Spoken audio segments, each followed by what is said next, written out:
Estamos en CNN Radio Rosario, tenemos una visita, le agradecemos especialmente, es el psicólogo Alberto Basualdo. Alberto, bienvenido, muchas gracias. Hola Marcelo, buen día a Buen todos día.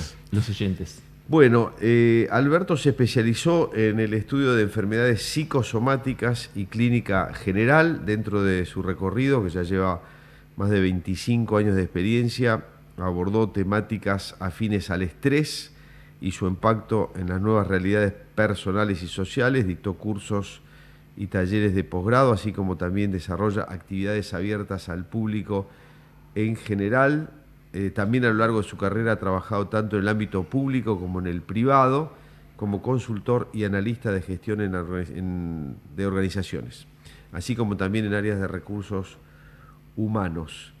Bueno, justamente Alberto ha tocado muchos temas que tienen que ver con el estrés y nosotros lo convocamos un poco por eso, porque en Argentina venimos galopando o venimos arriba de una montaña rusa ya hace mucho tiempo y especialmente acabamos de salir de una campaña electoral que tuvo mucho frenesí, mucho vértigo, mucha incertidumbre, mucha locura, que algunos se lo toman de una manera, otros se lo toman de otra.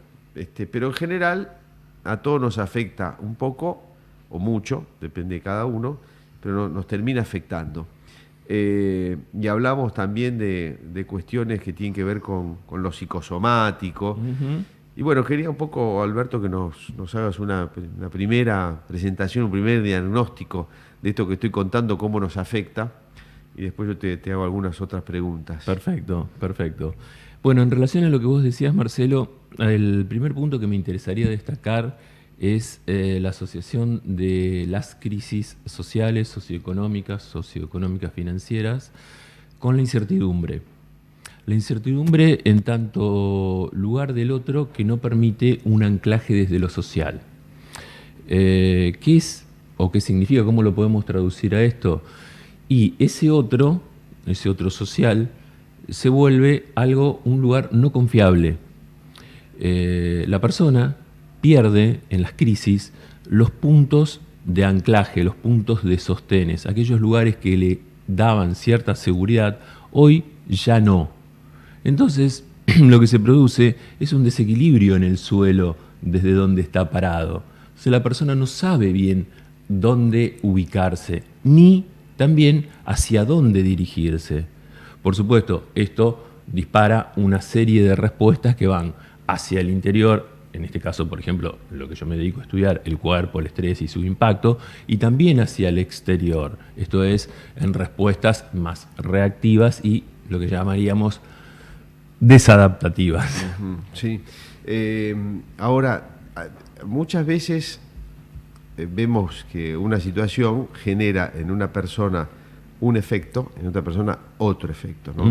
Es decir, ante un hecho concreto, algunos incluso podríamos decir que es difícil porque cada uno, pero lo magnifica, por decirlo de alguna manera, o lo lleva a un extremo, y hay otros que lo manejan un poco mejor. Eso finalmente termina impactando en el cuerpo, como uno lo toma, ¿no es cierto? Por supuesto, por supuesto. Muchas veces se dice que cuando uno se angustia, bajan las defensas y se generan y surgen enfermedades. Sí, tal cual, tal cual. Mira, te voy a comentar algo incluso para compartirlo con los oyentes. A veces es muy, muy interesante hablar de la etimología de las palabras. La palabra estrés, entre otras cosas, tiene distintos orígenes, distintas raíces indoeuropeas, raíces latinas, distintas. Pero una de ellas es angina, es angostura, es estrechez. La palabra angustia viene de estrechez. Es decir, cuando hay una realidad, un universo lo suficientemente amplio que no puedo abordar y lo quiero canalizar por ese espacio tan pequeño, va a generar un impacto que el cuerpo no va a poder soportar. Entonces, ahí devienen las llamadas enfermedades psicosomáticas. Tanto el estrés como las enfermedades psicosomáticas, uno podría decir que son un traje a medida un traje a medida para las crisis. ¿Por qué? Porque nos vienen a decir, a señalar, nos ponen en alerta que algo del equilibrio que nosotros teníamos ya no está, ya no sirve, ya no nos funciona. Necesitamos otro tipo de respuestas. Y esto que vos decís, ¿por qué a uno sí, a otro no, otro más o menos? Porque ahí sí no podemos hacer una generalización y tenemos que ir a la respuesta propia y singular de cada uno, que tiene que ver ya más con un punto de vista clínico, que son las estructuras subjetivas de cada uno que pueden o no soportar determinados momentos de crisis, traumáticos, de distintos tipos de movimientos de desequilibrio. Ahí sí las respuestas van a ser singulares. Lo que para algunos puede ser, por ejemplo, para alguien una situación que lo desborda puede representar una descarga a través del llanto. El llanto es es una respuesta catártica, me descargo. Bárbaro. Y quizás esa persona en ese minuto, 2 minutos, 5 minutos que pudo llorar, se descargó y pudo hacer un corte. Ahí hubo una respuesta adaptativa. No me gusta digo adaptativa porque venimos hablando del estrés, ¿no? Pero una respuesta saludable. Ahora, si esa misma persona, ese llanto, lo prolonga a lo largo del día, lo prolonga hacia el otro día, va generando determinados espacios donde lo invade otro tipo de emoción y otro tipo de sentimiento, como es la tristeza, ahí, guión tristeza, guión depresión, guión patologías de mayor gravedad y mayor peso, hay que tenerlo en cuenta de diferente manera. Por eso lo que es siempre en salud mental, en lo que nosotros trabajamos, lo que es saludable para unos, quizá no lo sea para otros, porque depende de los recursos con los que contamos cada uno. ¿Cómo a priori, y antes que sucedan alguna de esas cosas, uno tendría que prepararse para que el estrés no lo complique? Bueno, es una respuesta muy difícil de dar porque una preparación tipo onda, lo que diríamos tipo manual, como para decir, bueno, por dónde ir, es difícil porque decía, bueno, hay que apelar a las singularidades. Pero sí hay a lo mejor algunas cuestiones que uno puede marcar para los oyentes como referencia, como marcos de referencia, marcos referenciales, ciertos tips, a lo mejor, ¿no? Por ejemplo, en las crisis, esto que te decía como mecanismo de incertidumbre que lo invade al sujeto, que le invade a la persona, ¿qué pasa ahí? El otro, el semejante, que puede ser una institución, que puede ser un par, que puede ser un colega, se vuelve un rival. Estamos viviendo en este tipo de sociedades. Básicamente existo porque necesito destituir al otro, necesito que al otro le vaya mal, para que al menos a mí, si me va mal, no me vaya tan mal. Y de esa manera afianzo una parte muy profunda mía, que es mi yo. Pero vos fíjate cómo lo afirmo de una manera, si se quiere, entre comillas, vamos a ser cautos, patológica, de una manera no saludable. Sería el mal de muchos. Mal de muchos. Suponte el mal de muchos, pero es más fuerte que eso, Marcelo, es más fuerte que eso. Vos lo verán ustedes en este medio y en los medios, como ahí hay otro elemento que podemos introducir, que es un afecto, que es el odio. Cuando comanda el odio, estamos perdidos. Claro. Porque nosotros tenemos básicamente 2 sentimientos, que son el amor y el odio. Y hay que saber y poder ubicarlos. Y básicamente todos los otros sentimientos que tenemos nacen de allí, del amor y del odio. Pero cuando comanda el odio de manera casi excluyente, empieza a suceder esto. Esto es, bueno, el otro no sirve, el otro es mi rival, el otro está acá para embromarme, para joderme, perdón por la palabra, no, la mañana, para perjudicarme, para dañarme. Entonces desconfío del otro y de alguna manera necesito afianzarme en lo mío. Y me afianzo y es paradojal. ¿Por qué? Porque si yo destituyo al otro, ¿qué va a pasar? Me quedo sin nada.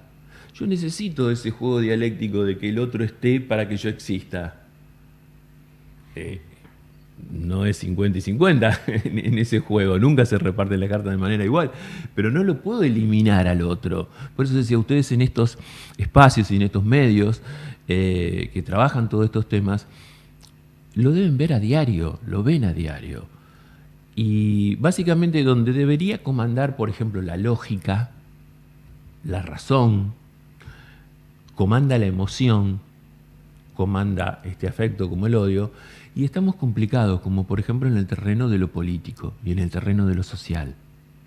Allí es donde más deberíamos inclinarnos por este comando de la capacidad de razonamiento, la capacidad de entendimiento, la capacidad de comprensión, de empatía, esta palabra que está bastante de moda, pero es como esta el tatuar, el soltar. Bueno, me tatúo soltar acá en el brazo y ya ando fenómeno en la vida. Y la verdad que no, qué sé yo, puedes tatuarte lo que quiera, pero no te va a cambiar si no mirás o revisás profundamente aquello que te está pasando. Bueno, con estas cuestiones algo similar ocurre. Estamos, Alberto, o ustedes lo ven en sus consultorios, estamos cada vez peor, como ustedes, cada vez hay gente más estresada. Sí. Se está viviendo cada vez más de manera más acelerada, ¿eso se nota sí, de años a esta parte? Sí, yo te diría que de los últimos 4 o 5 años la pandemia ha marcado un punto de cierta, se notó mucho inflexión. eso. Sí, se ha notado, hay un impacto muy fuerte en las patologías del cuerpo, porque el cuerpo se utiliza como órgano, como medio de descarga de aquello que nos pasa, porque ¿qué pasa con todo esto que te venía contando? No lo podemos poner en palabras. Por eso es fundamental la función de los medios, de poner palabra, de hacer circular la palabra. Vos me decías, bueno, en el consultorio se ve, sí, claro se ve. Se ve en que, por ejemplo, en la búsqueda de respuestas inmediatas.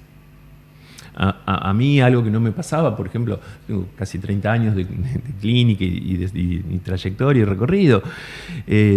Últimamente vienen los pacientes y con su dispositivo, su celular o el que quieran, y me dice, doctor o Alberto, mirá, leí esto, y me alcanza su celular acerca de su patología.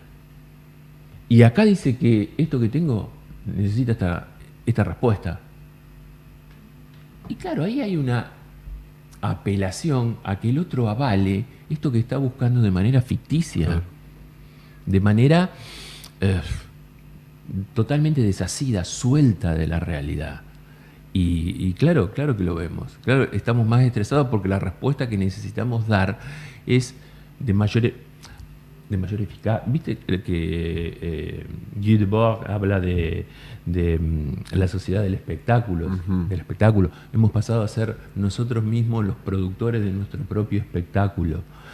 Esto es algo complicado. Porque vivimos autoexigiéndonos y autoexplotándonos. ¿Por qué? Porque hay una demanda del otro, que se decía de rendir más, ser cada vez más eficaz. Te miden los pasos, te miden los kilos, te miden las calorías, esto, el otro, te regalan los relojes, o te regalan, o el que puede, le accede a los relojes inteligentes, o esto, el otro. Constantemente estás sometido a una medición. Entonces, ¿cómo no te va a estresar eso? Sí, claro, sí, es verdad. Bueno, Alberto, muchas gracias por visitarnos y por estas explicaciones. No, por favor, Marcelo, un gusto y bueno, un saludo grande a todos los oyentes y buena mañana. Bueno, muchas gracias. Igualmente, el psicólogo Alberto Basualdo estuvo aquí con nosotros en Consentido Común en CNN Radio Rosario.